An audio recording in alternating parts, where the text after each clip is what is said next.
Hello, this is Corinne Ruff here to present to you my first multimedia assignment.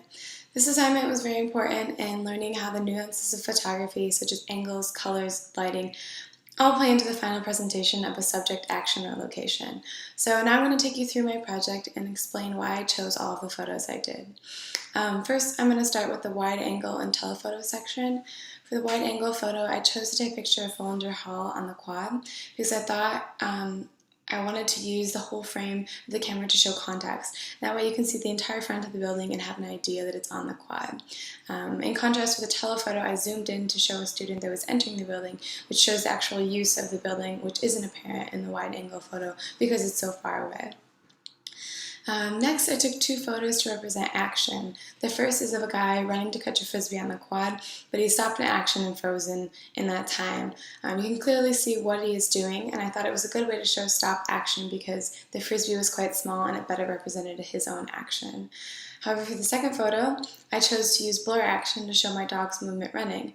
Sometimes she runs so fast by me that I can feel the wind, and I thought it was a good way to show her kind of blurring past really fast. For the next part of the assignment, I chose to represent color and monochromatic scenes. The color photo I came across by just eating lunch. I looked down at my Greek salad in a green bowl, which was contrasting a red placemat, and really liked the vibrancy of that color. For the second half of that assignment, I took a picture of some weeds that were growing together in the dog park, which were all green, and I really liked that it was the same color because that really made the texture of the plants pop out and come to life. In the next photo sequence, I chose to represent different angles. I showed a high angle by taking a photo from the top of my balcony looking down onto my backyard. And for the second one, the low angle, I took a photo of a plant from the root of it looking up towards the sky and showing that height.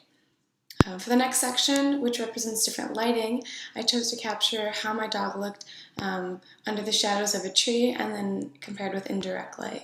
And I really like that there are shadows in the direct light photo, so you can see how sunny that day was.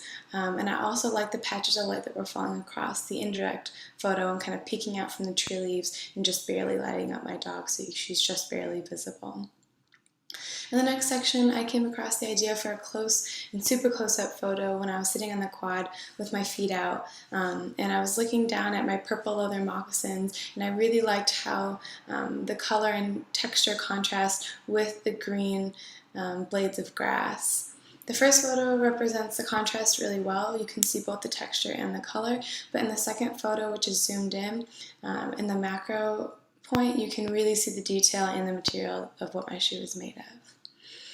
For the next section, the sequence of morning, noon, and night, I chose to take pictures of my sunroom.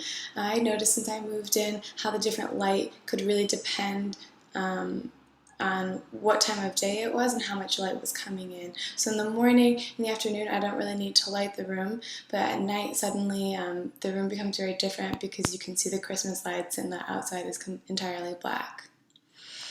Finally, the last section represents the different uses of video. I took two videos outside of my house of cars driving by and trees blowing in the wind. The first photo is very steady because I used a tripod, while the second, it's very apparent that I'm not using a tripod because it's a bit shaky. What's important about this is to realize how noticeable it is when you're not using a tripod, when you're taking multimedia shots.